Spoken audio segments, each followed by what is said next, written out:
এসব কেন না দেশ ধ্বংস না দেশকে ধ্বংস হয়েছে হ্যাঁ একটা চেতনা মানে একটা বৃহত্তর চেতনা আসছে আর কি কারোর মধ্যে ওই একজনই সে আমাকে চট করে এখান থেকে একটা চড় দিচ্ছে আমি কোনোদিন ভয়ের লোক না আমি নিজের মুক্তিযোদ্ধা কুকুর বাহিনী তৈরি করা হয়েছে এক ব্যাপার হলো কি যারা প্রতিরোধ করতে চায় তারা হচ্ছে শিয়াল মানে গর্তের মধ্যে লুকায় বেড়ে প্রতিরোধ করে আবার চলে আসে প্রতিবাদ করে চলে যায় কুকুরের শিয়াল বাহিনী তৈরি হয়ে গেছে গুম খুন ইত্যাদি অত্যাচার চলছে এটা হতে দেওয়া হবে না এবং এই রাষ্ট্রকে একটা মানবিক রাষ্ট্র জনগণের রাষ্ট্র করেই ছাড়বো শেখ হাসিনার বাংলাদেশ কিসের শেখ হাসিনার বাংলাদেশ এটা জনগণের বাংলাদেশ আমরা এখানে গত কয়েকদিন পর্যন্ত সোশ্যাল মিডিয়ায় ফজলুর রহমানের একটি মন্তব্য ঘিরে সোশ্যাল মিডিয়ায় নানা ধরনের আলোচনা সমালোচনা শুরু হয়েছে এবং 2009 সালে নির্বাচনের পর আওয়ামী লীগ ক্ষমতায় আসার পরে যখন জিয়াউর রহমানকে তিনি স্বাধীনতার ঘোষক নয় এই আওয়াজ তোলা হলো এবং পরবর্তীতে সেটি কোথায় নিয়ে যাওয়া হয়েছে সেটির বিরুদ্ধে কিন্তু ফজলুর রহমানের কোনো আওয়াজ তুলেনি এবং তিনি দল বিএনপি করেন কিন্তু তারপর জিয়াউর রহমানকে যখন হেয় করা হলো সংসদে এবং তিনি মুক্তিযুদ্ধের ঘোষক নন এবং মুক্তিযুদ্ধ তিনি ঘোষণা দেননি এমন আওয়াজ তোলা হলো পার্লামেন্টে তখন কিন্তু তারা চুপ ছিলেন এবং 2015 থেকে 2017 সালে তাকে তার বীর উত্তম খেতাবটি কেড়ে নেওয়ার জন্য সংসদে আইন পাশ করা হয় এবং মন্ত্রণালয় থেকে এটি তার খেতাবটি কেড়ে নেওয়া হয় তখনও কিন্তু এই ফজলুর রহমানেরা চুপ ছিল এবং 2021 সালে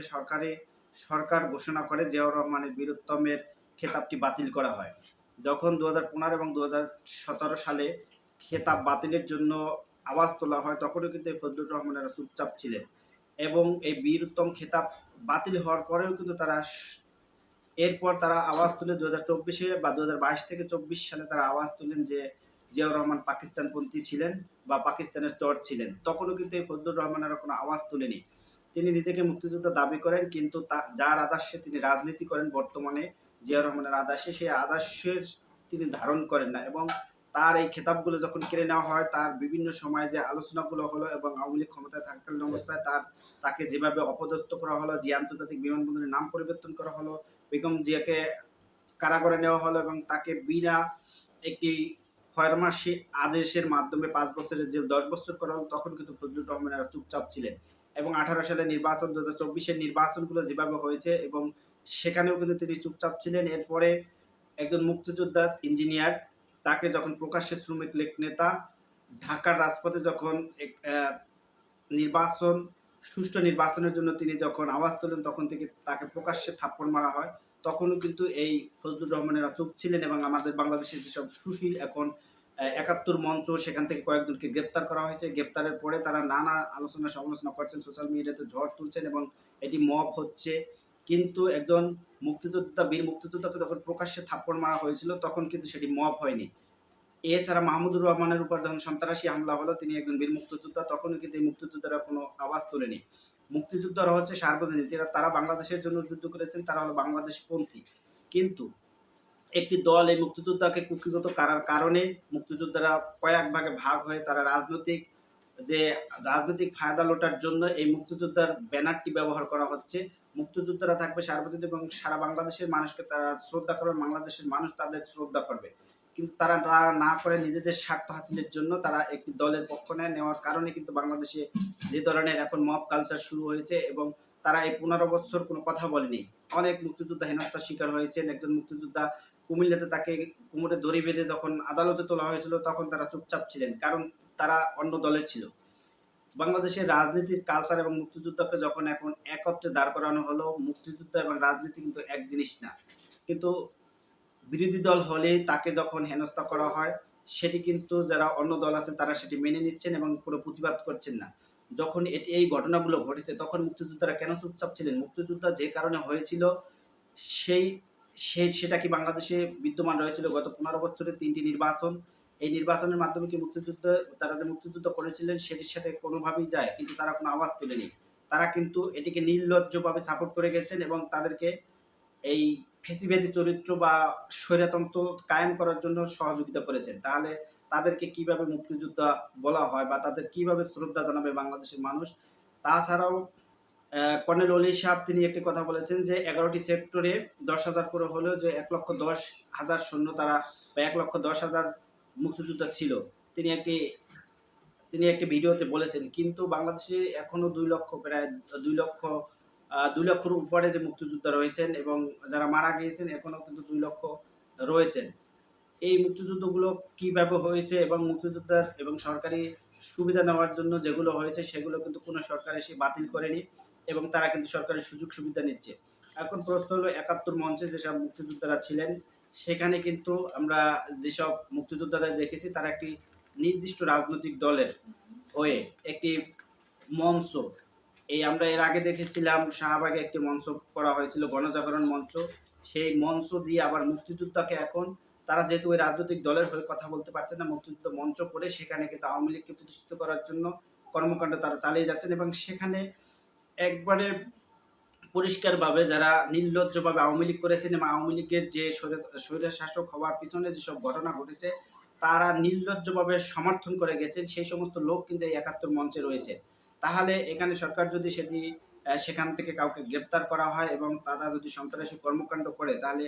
এটি মুক্তিযুদ্ধ কিভাবে হলো বা মুক্তিযোদ্ধার সাথে কিভাবে যায় বা মুক্তিযোদ্ধাকে অসম্মান কিভাবে করা হয়। মুক্তিযুদ্ধ করেছে বলে সে যা কিছু বাংলাদেশে করবে সবকিছু বৈধ হয়ে যাবে এবং তিনি অপরাধ করলে সেখানেও সরকার ছাড় দিবে, তারা টাকা পাচার করলে সেটাও সরকার তাদের কিছু বলতে পারবে না। মুক্তিযুদ্ধ মানেই সেটা না। মুক্তিযুদ্ধ মানে তারা সার্বজনীন দেশের জন্য তারা লড়াই করেছেন, তারা হচ্ছে সমস্ত দলমত নির্বিশেষে সকলের ঊর্ধ্বে। কিন্তু তারা যে কর্মকাণ্ড করেছেন তাদের সেই মুক্তিযুদ্ধের যে সংখ্যাটা তার সাথে কিভাবে তারা তাদের সাথে কি যায় কিনা, তারপরেও তারা সম্মানিত ব্যক্তি, তাদের শ্রদ্ধা বা সম্মান করা উচিত। কিন্তু এই নির্লজ্জভাবে একটি দলকে বা একটি গোষ্ঠীকে সমর্থন করে এখনো তারা আদালত প্রাঙ্গণে বা গ্রেপ্তার করার সময় যে সমস্ত কর্মকাণ্ড করেছে সেটি কিন্তু আসলে মুক্তিযোদ্ধার কোন কাতারে পড়ে। তারা যদি মুক্তিযুদ্ধ করে তারা দেশের প্রত্যেকটি ক্লান্ত লোকে যে সরকার যে ধরনের অপকর্ম করবে তার বিরুদ্ধে কথা বলবেন, কিন্তু সেটিকে তারা করতে পেরেছেন। তারা এই সরকারের গুমকে প্রশ্রয় দিয়েছেন, যে সমস্ত গুম হয়েছেন প্রায় বিরোধী দলীয় নেতাকর্মীরা যেভাবে গুম হয়েছেন, মুক্তিযুদ্ধ যে করেছেন সে কিভাবে তখন নিশ্চুপ ছিলেন এই প্রশ্নগুলো ছুড়ে দেওয়া হোক। যে একজন মুক্তিযোদ্ধা যে দেশের জন্য লড়াই করেছিলেন, যখন একটি ব্যক্তিকে একটি নাগরিককে একটি সিটিজেনকে তারা বিনা কারণে গুম করেছিল এই সরকার, সেই সরকার তার কোনো সঠিক তথ্য প্রমাণ দেয়নি, সে কোথায় আছে কিভাবে আছে, রাষ্ট্র যখন দিতে ব্যর্থ হয়েছে সেগুলোর বিরুদ্ধে কোনো মুক্তিযোদ্ধারা কথা বলেছেন। যদি সে মুক্তিযুদ্ধ হয়ে থাকে অবশ্যই সেটির বিরুদ্ধে তাকে সোচ্চার হওয়া উচিত ছিল যে আমরা এই জন্য যুদ্ধ করিনি, যে একটা রাষ্ট্র আমরা একটি শান্তিপূর্ণ রাষ্ট্র চেয়েছিলাম, সেই রাষ্ট্র বিনির্মাণ করতে পেরেছি। কিন্তু সেই রাষ্ট্র থেকে যখন একজন গুম হয়ে যাবে সেখানে যখন রাষ্ট্র কোনো ব্যবস্থা নিবে না এবং একের পর এক মানুষকে ক্রস ফায়ার দেওয়া হলো, তারা কোনো বিরোধিতা করেনি এবং আয়নাঘর বানানো হলো, তারা কোনো বিরোধিতা করেনি, অবৈধ নির্বাচন করা হলো, তারা বিরোধিতা করেনি। তাহলে যদি যে মুক্তিযুদ্ধ করেছে, যে মুক্তিযুদ্ধে অংশগ্রহণ করেছে সে অবশ্যই এটা প্রোটেস্ট করবে যে এটি অবৈধ, এই নির্বাচনগুলো সঠিক হয়নি, এই গুম করা এটি বাংলাদেশ সরকার বা এই মুক্তিযুদ্ধের সাথে যায় না। তারা কিন্তু রাস্তায় দাঁড়ায়নি, তারা নির্লজ্জভাবে তারা সমর্থন করেছে। তাহলে মুক্তিযুদ্ধ কিভাবে হলো? সেই মুক্তিযুদ্ধদের প্রমাণ করতে হবে যে তারা মুক্তিযুদ্ধ কিভাবে হলো। মুক্তিযোদ্ধারা প্রত্যেকটা অন্যায় অপরাধের বিরুদ্ধে সোচ্চার থাকবে, কিন্তু তারা সেটা না করে যখন এটি বিরোধী দলের পক্ষে যায় তখন তারা নিশ্চুপ থাকে এবং সেটি সমর্থন করে দেন। এই সমর্থন এবং শাপলা চত্বরে হত্যাকাণ্ড হলো তারা কি করেছে? বিভিন্ন সময় যে হত্যাকাণ্ডগুলো ঘটেছে সেগুলোর বিরুদ্ধে তারা কোনো কথা বলেনি, তারা সোচ্চারও হননি। মুক্তিযোদ্ধাদের সেটি যে করা দরকার ছিল তারা সেটি করতে ব্যর্থ হয়েছেন, সে কারণে আজকে তারা অপদস্থ হচ্ছেন। যে প্রকৃতি মুক্তিযোদ্ধা সে কখনো দেশের বিপরীতে যায়, সে যে দলই করুক দেশের বিপক্ষে কোনো কিছু গেলে সেটা প্রোটেস্ট করবে, সেটির বিরুদ্ধে কথা বলবে, সোচ্চার হবে, এটি হওয়া উচিত ছিল। কিন্তু আমরা সেটি এই ৫৪ বছরে যেগুলো হয়েছে সেটা হলো একটি দলীয় সরকারের বা দলীয় এজেন্ডা বাস্তবায়ন বা দলীয় রাজনৈতিক দলের হয়ে তারা কাজ করছেন। তো এই গুম খুনের বিরুদ্ধে তারা কথা বলেনি, তারা শাপলা চত্বর নিয়ে কথা বলেনি, তারা অন্যান্য যে হত্যাকাণ্ডগুলো ঘটেছে বিভিন্ন সময় সেগুলি নিয়ে কখনো কথা বলেনি। তারা